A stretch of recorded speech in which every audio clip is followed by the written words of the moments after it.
ونصلي ونسلم على رسوله الكريم اما بعد. دا نن دریم درس ته مثنوی شریف د مقدمه او بدی کې بعد حضرت مولانا رحمه الله تصانیف او کتابونو تعارف په جنگله وایو او بیا با دغه معروف او مشهوري زمانہ کتاب مثنوی شریف باندې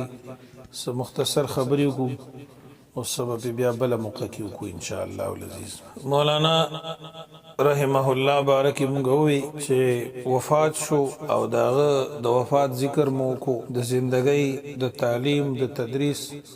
د تربیت د غشتلو بل ته د ورکولو دا ادوار مو ویلي. اوس داغه د توالیف او تصانیف او کتابونو تذکرہ کو. مولانا رحمه الله په کتابونو تصانیف کې داغه یو کتاب داغه ملفوظات هم دي، داغه د ملفوظات مجموعه ده د فيه ما فيه په نوم باندې. او دارنګي حضرت مولانا اشرف علي تانوی رحمت الله علیه کلید کې لیکلي دي چې 50,000 اشعار یو دیوانی هم مشهور دي چې باغی باندې بعضی خلک غلط شوی دي او هغه د شمس تبریز رحمه الله دیوان غني او د دې مغالطي وجه دا ده چې د هغه په مقطع کې د شعر په ختمېدو کې د شمس تبریز رحمه الله نوم راځي، حالانکه دا د مولانا رحمه الله د خپل شیخ و مرشد سره د عشق په بنا او د شعراو طریقه خدا ده چې په شعر کې اخر خپل نوم راولي کنه چې کم شاعر هغه شعر جوړ کړی وي نو د قصیده په اخر کې خپل نوم راولي. لکه استاد صاحب ځای کې وایي حضرت مولانا ابراهیم فانی صاحب رحمت الله علیه دا احساس دا ویغ ضمیر می فانی بل خواته پریدینا، دا احساس دا ویغ ضمیر دی فانی بل خواته پریدینا، د زړه درد لا دواشوي هغه ته یې هغه ځای نو فانی سی خپل نوم راوړي. نو هر شاعر داسې په اخره کې خپل نوم ذکر کوي. نو مولانا د مرشد په عقیدت کې دا غنوم به ذکر کولو دا مغالطه وګرځیدا او ذریعہ د مغالطه وګرځیدا د بعض خلکو لپاره چې د حضرت شیخ جلال الدین رومی رحمه الله کتاب ده شیخ شمس تبریز رحمه الله وګڼو. دریم مشهور کتاب د مولانا مثنوی شریف او د دې کتاب په وجه د مولانا رحمه الله نوم ژوندې دی. حسام الدین چلپی رحمت الله علیه چې د خاص خلیفہ د هغه د پاره د مثنوی لیکلی و چې کله د شیخ صلاح الدین انتقال شو 650 هجری کې نو شیخ حسام الدین د حضرت خاص منظور نظر وګرځید او دا به ځان سره کېنو او صحبت به هم د سره کو. بیا 622 هجری کې باقاعده خپل خلیفہ او نائب وګرځاو او خپل نور مریدینو ته وی چې د تابعداري وکوي اطاعت وکوي. مولانا رحمه الله د لپاره مثنوی شریف دا لیکلی و او مثنوی شریف دا هغه یادګار وګرځید. بعض حضرات د زخیم دیوان ته مجالس سبعم وی چې هغه ملفوظات او نلویا پیجنګلی او شهرت چې حاصل له مثنوی ته ادبی اهمیت هم لري، د شریعت او د طریقت د آداب او د اخلاق یو خزانه ده. د مولانا د افکار او عقاید او مشاهدات قابل اعتماد ماخذ دا مثنوی شریف ده. په هر طبقه کې معروفه ده، رایجه ده، خصوصا د وعظ او د نصیحت په مجالسو کې د ګرمۍ پیدا کولو د پاره نه پوري ویل کی. زمونږ د هندستان د افغانستان پاکستان علما د ترکو د ایران ندی کې سرستو ندی، اگر چې په ایران کې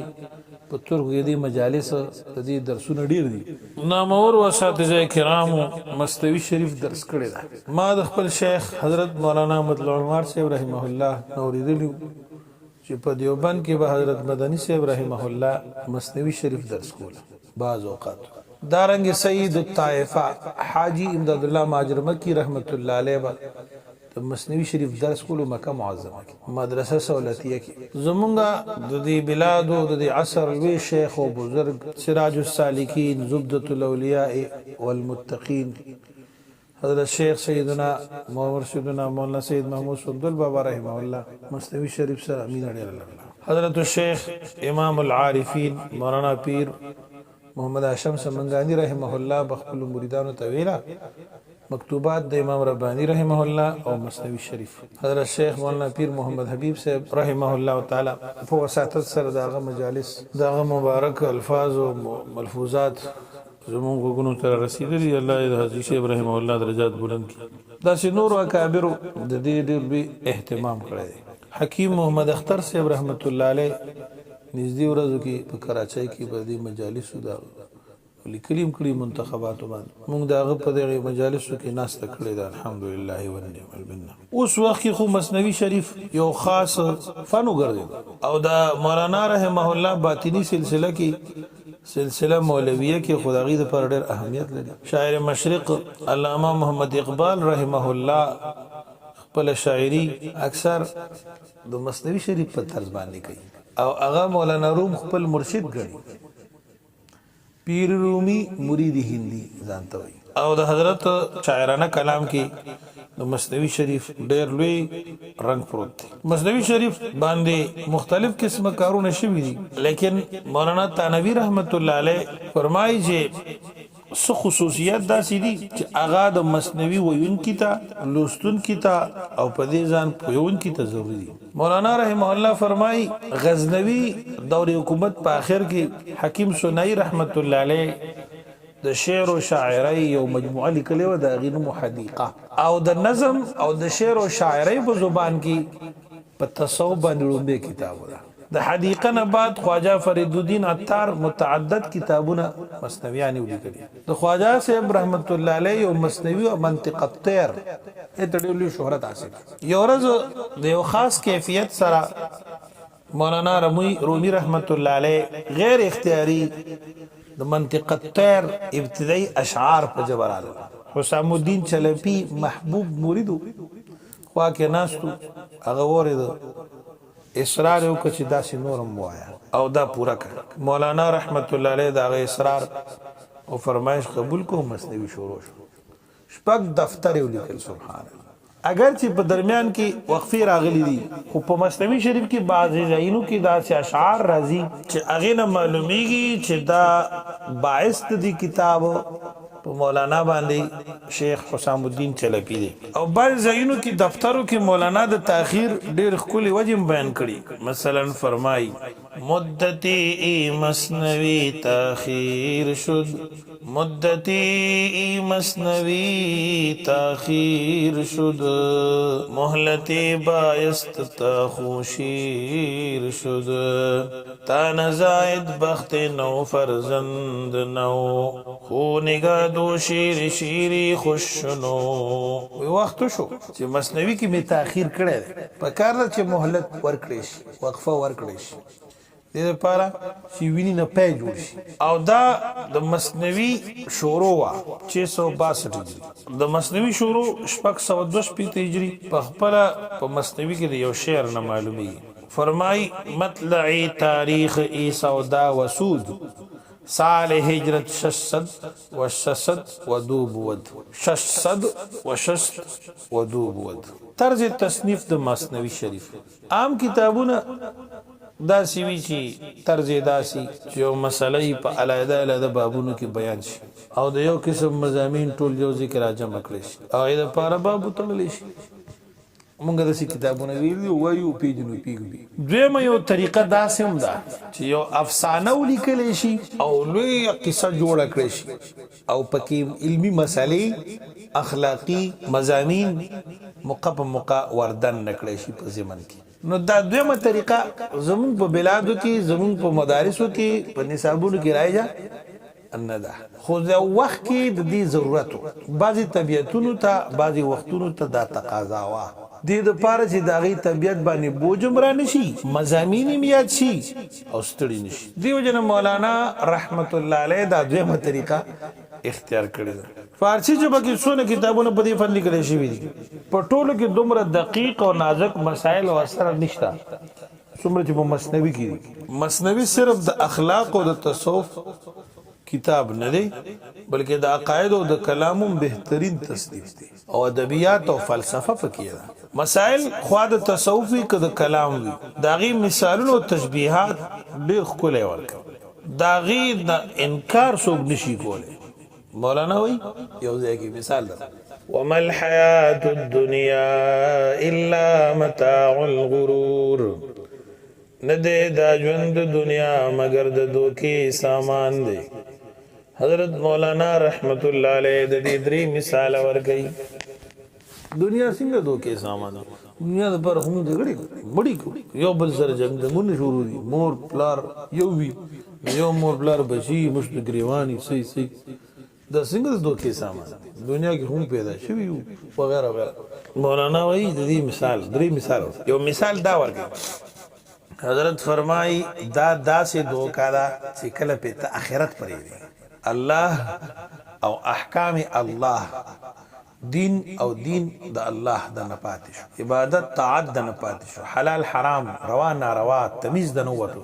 پته دوکا شو دا دوکا به تا ته نن ښکاري یا سبا خو دوکا ده ته زه به پیږو یا به نه پیږو خو دا غټ فریب دی یو درې مثال یو مثال دا ورکړي مولانا وایي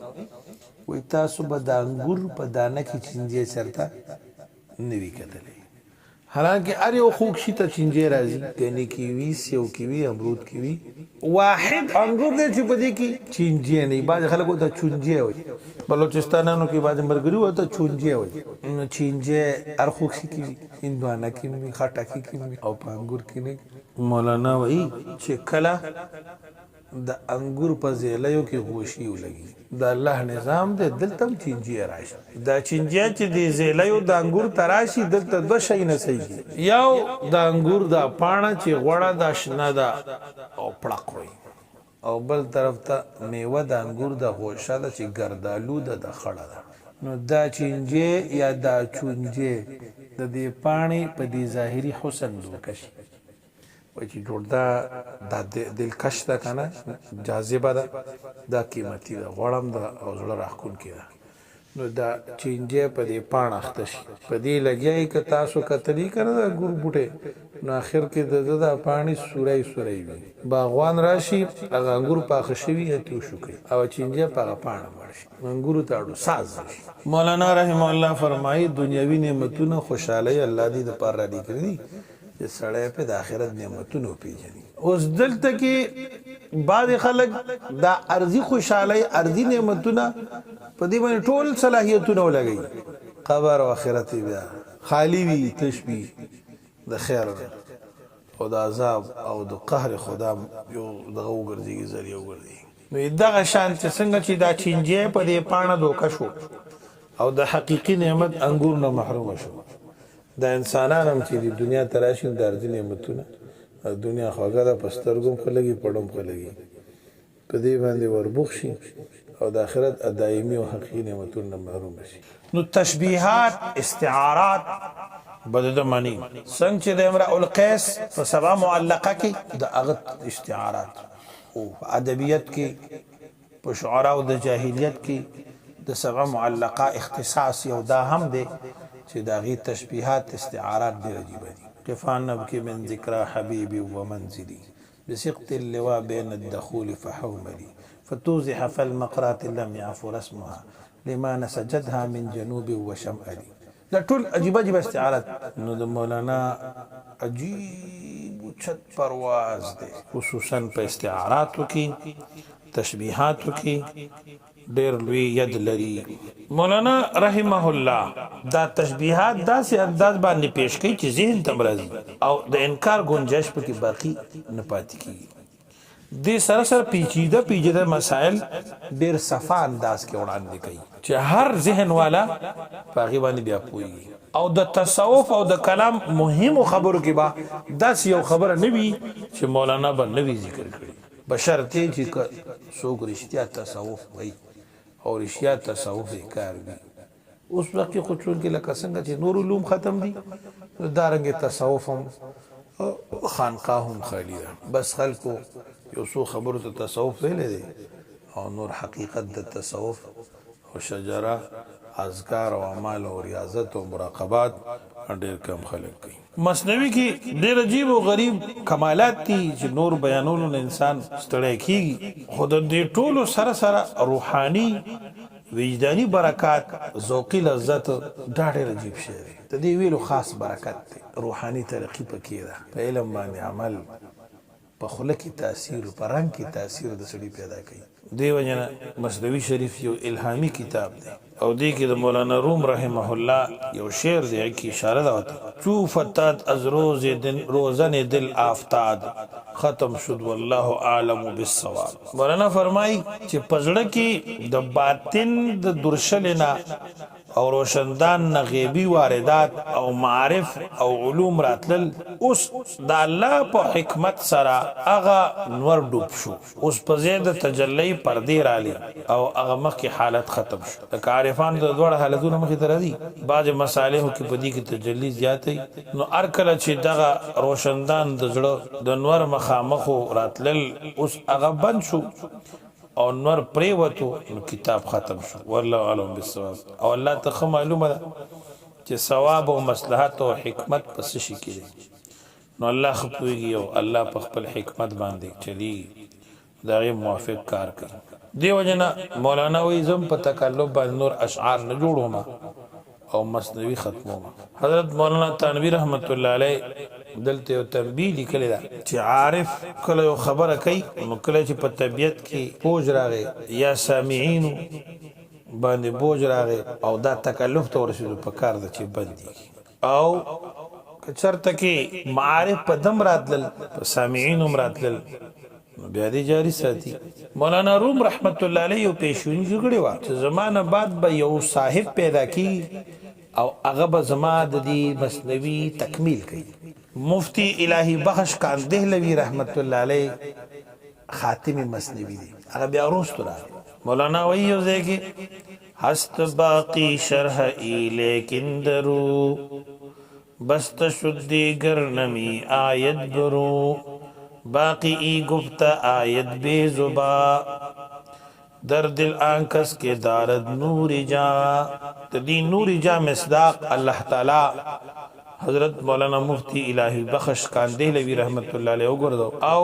اغه الله دا کار واغشتو چې تکمیل د مثنوی وکړه مولانا کاندهلوی رحمت الله علیه فرمای چې جلال الدین رومی رحمت الله علیه زما پر روح باندې د انوارو داسې تسلط کو چې زما وجود داسې ختم شانت گویا چې یو شعر وی زمری وی الله د طرف او زما هستی ختم نو دفتر سادس د مولانا د پیشنګوی مطابق د کاندهلوی سے په قلب باندې الله په واسطه د مولانا روم دا وارد کو او داغه پر روح پاک باندې بدا مزامین او معارف راتل نو دا کلام کاندهلوی سے وی که زویم په جبه زما دی لیکن دا په حقیقت کې د مولانا کلام دی مفتی الہی بخش کاندهلوی رحمه الله د 12مې صدۍ سړی دی او مولانا روم د 9مې صدۍ دی مفتی الہی بخش کاندهلوی رحمه الله د امام شاه عبدالعزیز دهلوی رحمه الله شاگرد مولانا حکیم محمد اختر صاحب رحمت الله علیه فرمائی مبارک تجھے اے میری آہ مزدر کہ منزل کو نزدیک تر لا رہی ہے وباللہ عز وجل التوفیق واخر دعوانا الحمد للہ